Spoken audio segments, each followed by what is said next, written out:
We sent out legitimate newspapers for our wedding invites. Let's talk about it. We actually haven't gotten married yet, but we did not send out save the dates or RSVP cards because we had a 5.5 month turnaround. We ended up booking our wedding venue about 24 hours after getting engaged. Why we did it, how we did it, and all the little details that go into it, because it became and will be very sentimental to us. We knew we only had a 5.5 month turnaround, and we wanted it to be the only piece of like correspondence we sent out, period. So we ended up paying around $300. It's been less, but I actually ordered per person versus per household. Don't make the same mistake as me. I do think it was really worth it. And in the future, when we have big life events, like we're gonna do another edition of this. And I put all these little details into the newspaper. So my fiance's last name is Tulik, so we just changed it to the Tulik Times. I did use a Canva template, but we did do volume 1, number 4. Because this is the 4th year that we have been together. And then it says first edition, save the date, we can't wait, we're getting married, dude. So it's kind of, if we had a wedding hashtag, that's what it would be. We just did a little breakdown of like, here's a little bit about Daisy, here's a little bit about Jordan, where we were when we met and where we are now. We have a little montage of like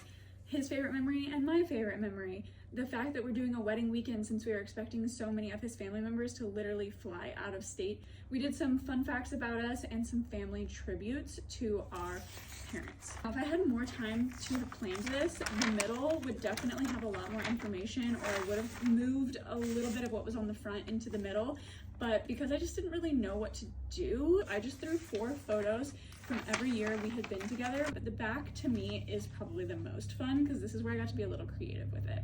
It says what you need to know. So these are like, we put details and desires. We changed all of this, locations, accommodation, like where our home was, where the airport was, where the venue was, things to make sure that you don't forget. Hotels that were close to not only the venue, but also the couple and stuff that was in between. We even put a picture of the venue and a very rough timeline of everything. Since we'd already booked the venue, we kind of knew how long we'd have it. And this was way before we booked literally anything else. Another way that the newspaper kind of fit into our lives that wasn't just like the newspaper trend, right?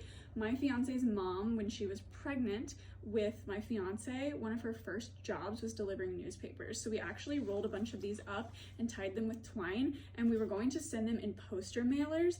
Now, this was like $295 or something like that, I think. There was 2 different websites that were recommended to me that print out full newspapers. It did take a little while to get here. I'm glad I have more than enough because I'm able to keep some. I'm gonna put some in our wedding trunk and just maybe frame one, keep one for our kids, and just little mementos that are special. But I hadn't shared this with you guys yet, and I had meant to edit this video for so long. So that's the story behind our wedding invitations, what they look like, and why we did it.